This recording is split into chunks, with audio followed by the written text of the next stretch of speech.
Mes chers collègues, nous attendons, je crois, une minute avant de pouvoir être connectés avec nos collègues des deux assemblées et surtout le président ukrainien. Voilà. Nous allons avoir le signal dans un instant et nous allons pouvoir suivre.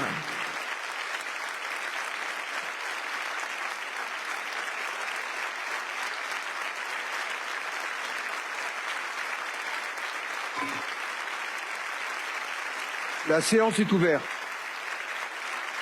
Monsieur le Président d'Ukraine, Monsieur le Président de l'Assemblée nationale, Mesdames et Messieurs les députés et sénateurs, mes chers collègues, Mesdames et Messieurs les représentants du corps diplomatique, le moment est solennel, les circonstances inédites.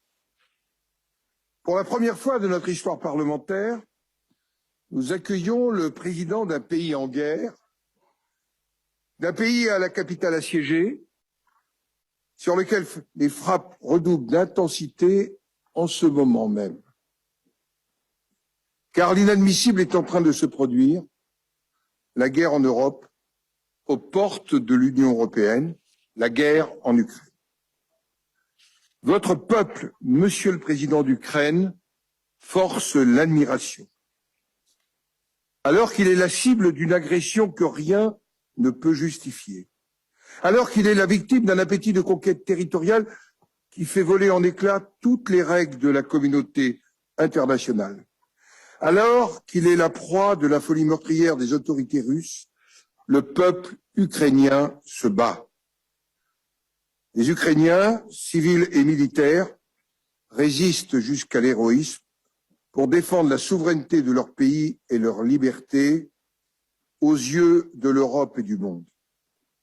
Je souhaiterais, mes chers collègues parlementaires, avec les membres du Conseil de Paris, que je salue et qui nous écoutent, que nous nous levions et applaudissions afin de rendre hommage au courage du peuple ukrainien et de vous-même, Monsieur le Président.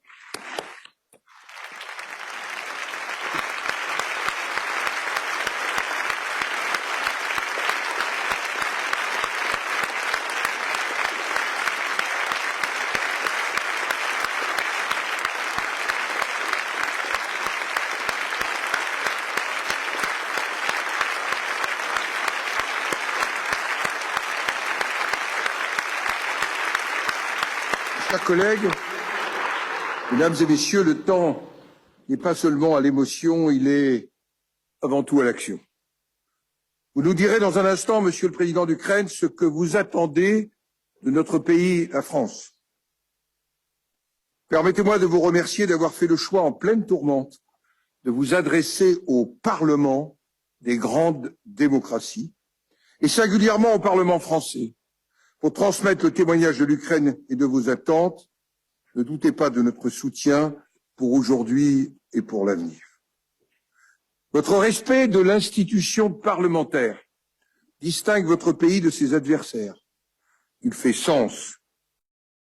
Il défend aussi nos valeurs, celles de la démocratie, de l'humanisme, de la liberté, de la civilisation européenne. Oui, parce que l'Ukraine appartient à la famille européenne. Je vais maintenant donner la parole au président Ferrand, qui va prendre la suite. Monsieur le Président.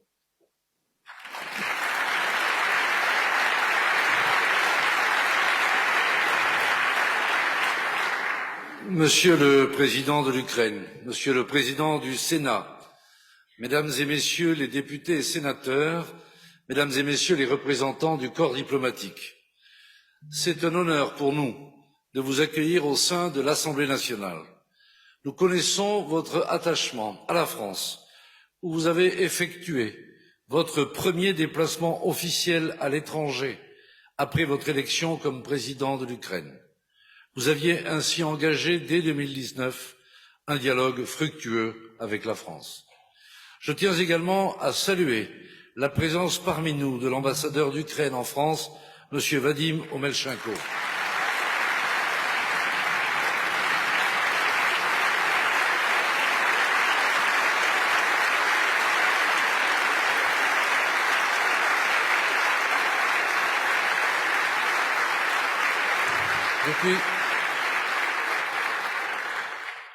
Depuis maintenant près d'un mois de guerre, les Ukrainiens se battent et résistent de façon héroïque à l'agression militaire russe. Soyez sûr, Monsieur le Président, de la solidarité et de l'entière mobilisation de la représentation nationale. Nous continuerons de veiller à ce que tout soit mis en œuvre pour vous porter assistance, qu'il s'agisse de l'adoption de mesures restrictives à l'encontre de l'agresseur ou de la fourniture d'un soutien humanitaire aux Ukrainiens comme aux réfugiés. Nous avons tous vu ces images choquantes, bouleversantes, de villes ukrainiennes bombardées et assiégées. La France condamne ces actes et ces bombardements indiscriminés, visant les populations civiles. Cela doit s'arrêter immédiatement et nous appelons la Russie à se conformer au droit international humanitaire. Dans ces circonstances tragiques, le peuple ukrainien fait preuve d'une résistance admirable. Je tiens à saluer son courage et celui des autorités ukrainiennes. Sachez que nous demeurons à vos côtés. Monsieur le Président de l'Ukraine, vous avez la parole.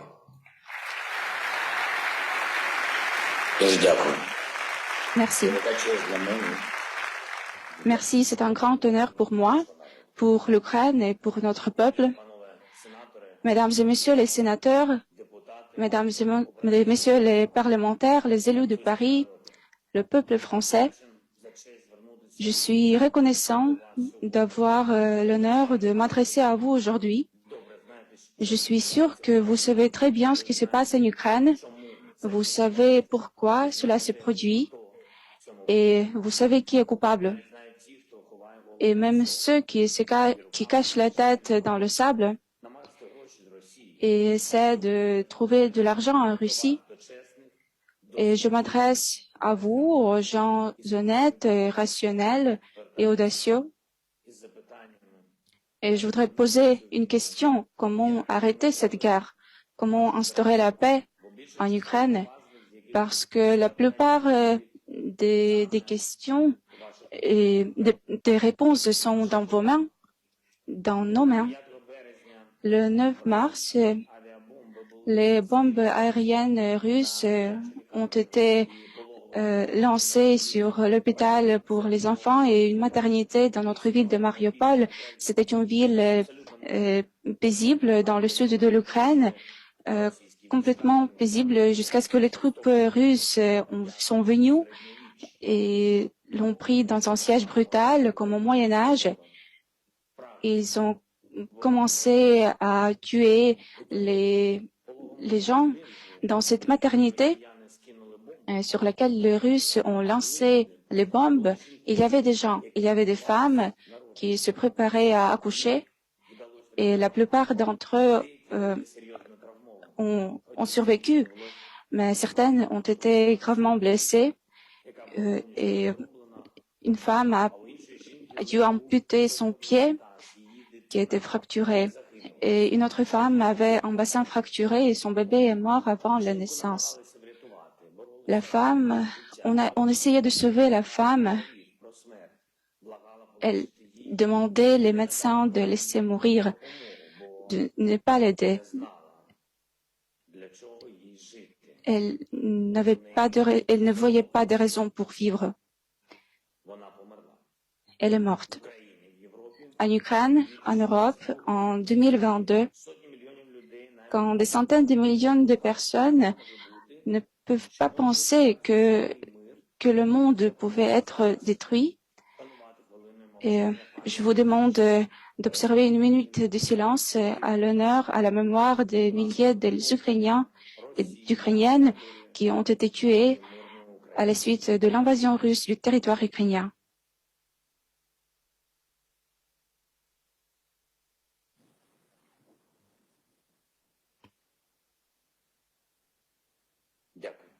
Merci. Après des semaines d'invasion russe, Mariupol et d'autres villes ukrainiennes frappées par l'occupant rappellent les ruines de Verdun, comme sur les photos de la Première Guerre mondiale, que chacun et chacune a vu, l'armée russe ne distingue pas les objets qu'ils ciblent, ils détruisent tout, les quartiers résidentiels, les hôpitaux, les écoles, les universités, tout. Ils brûlent les entrepôts de nourriture et de médicaments, ils brûlent tout. Ils ne prennent pas en compte les concepts de crimes de guerre ou les obligations sous les conventions. Ils ont apporté la terreur sur le sol ukrainien et chacun de vous en est conscient. Vous avez toutes les informations, tout est disponible, tous les faits sur les femmes violées par les militaires russes dans les zones temporairement occupées, sur les réfugiés qu'ils tuent sur les routes, sur les journalistes qu'ils tuent, sachant exactement que ce sont des journalistes, sur les anciens qui ont survécu l'Holocauste et sont maintenant obligés de fuir dans les abris anti-bombes des frappes russes. L'Europe n'a pas vu, depuis 80 ans, l'Europe n'a pas vu ce qui se passe en Ukraine. Il y a des gens désespérés qui supplient de mourir. En 2019, quand je suis devenu président, il y avait déjà un format pour les négociations avec la Fédération de la Russie, c'était un format Normandie, le format des négociations qui devrait mettre fin à la guerre dans le Donbass, la guerre à l'est de l'Ukraine qui dure depuis 8 ans, malheureusement. Et 4 États ont participé au format Normandie, l'Ukraine, la Russie, l'Allemagne et la France. 4. Mais il représentait tout le monde entier, les positions du monde entier, toutes les positions. Quelqu'un l'a soutenu et quelqu'un essayait de retarder le processus et il voulait le perturber, mais il semblait important que le monde soit toujours à cette table Normandie.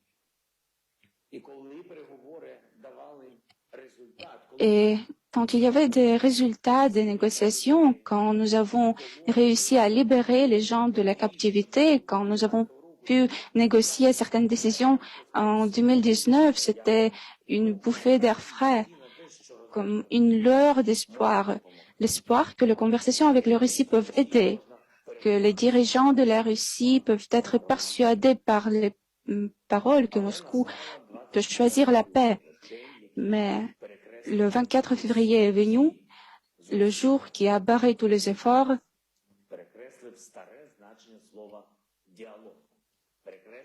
Et même le concept du mot dialogue, il a barré l'expérience européenne des relations avec la Russie et les décennies de l'histoire en Europe. Tout cela a été bombardé par les troupes russes, écrasé par l'artillerie russe et brûlé après les tirs de missiles russes. On n'a pas trouvé de vérité dans les bureaux et on est obligé de chercher la vérité sur le champ de bataille. Alors, qu'est-ce qui nous reste? Nos valeurs, l'unité et la détermination de défendre notre liberté commune pour Paris et pour Kiev, pour Berlin et Varsovie, pour Madrid et Rome, pour Bruxelles et Bratislava. Les bouffées d'air frais ne nous aideront pas. Et nous devons agir ensemble, faire la pression ensemble pour faire la Russie à chercher la paix. Mesdames et messieurs, le peuple français, le 24 février, le peuple ukrainien s'est uni et aujourd'hui, nous n'avons plus ni de représentants de droite, ni de représentants de gauche. Nous ne faisons pas attention à ce qui représente le pouvoir et la coalition et l'opposition. Et on pense de l'instauration de la paix pour protéger notre pays. Nous sommes reconnaissants à la France, que la France nous aide. Nous sommes très reconnaissants pour les efforts du président Macron qui a fait preuve d'un véritable leadership. Nous communiquons constamment avec lui. Nous coordonnons nos pas et les Ukrainiens voient que la France apprécie également la vérité et vous la protégez. Vous Vous savez ce que c'est la liberté, l'égalité, la fraternité? Et chaque parole est importante pour vous. Je le sens et les Ukrainiens le ressentent. Et nous attendons de la France, de votre leadership, que vous puissiez faire en sorte que la Russie cherche la paix pour mettre fin à cette guerre contre la liberté, contre l'égalité, contre la fraternité, contre tout ce qui a rendu l'Europe unie et libre et diverse. Nous attendons de la France, de votre leadership, la restauration de l'intégrité territoriale de l'Ukraine. On peut le faire ensemble. Et s'il y a ceux qui ont des doutes entre les personnes présentes, alors je peux vous dire que votre peuple est sûr, comme tous les autres peuples de l'Europe. Et pendant la présidence française de l'Union européenne, une décision mûrie sera prise sur l'adhésion de l'Ukraine à l'Union européenne, une décision historique, à un moment historique, comme cela a toujours été le cas dans l'histoire du peuple français.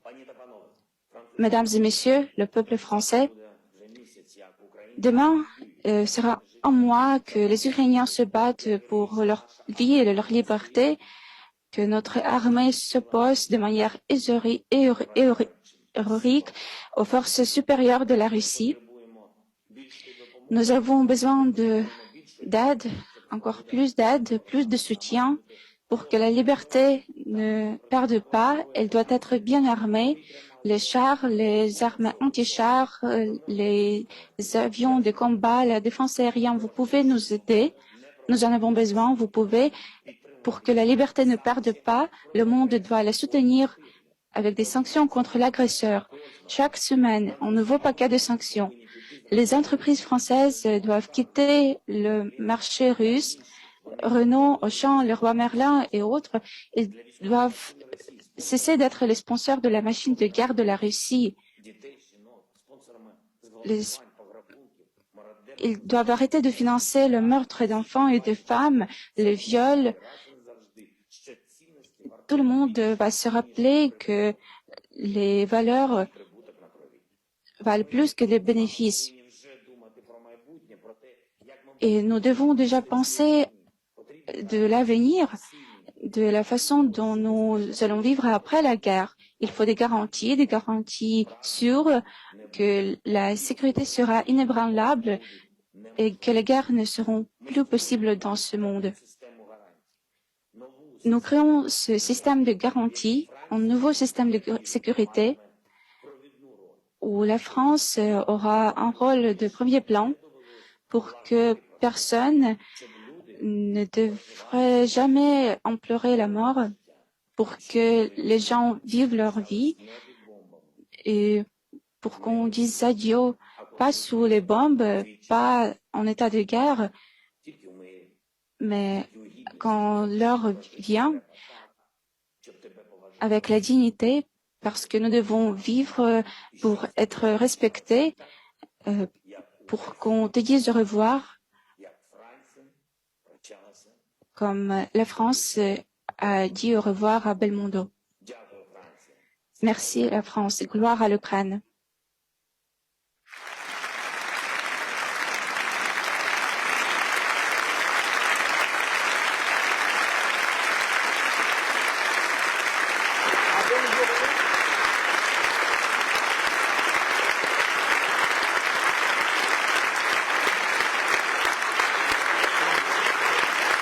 Merci.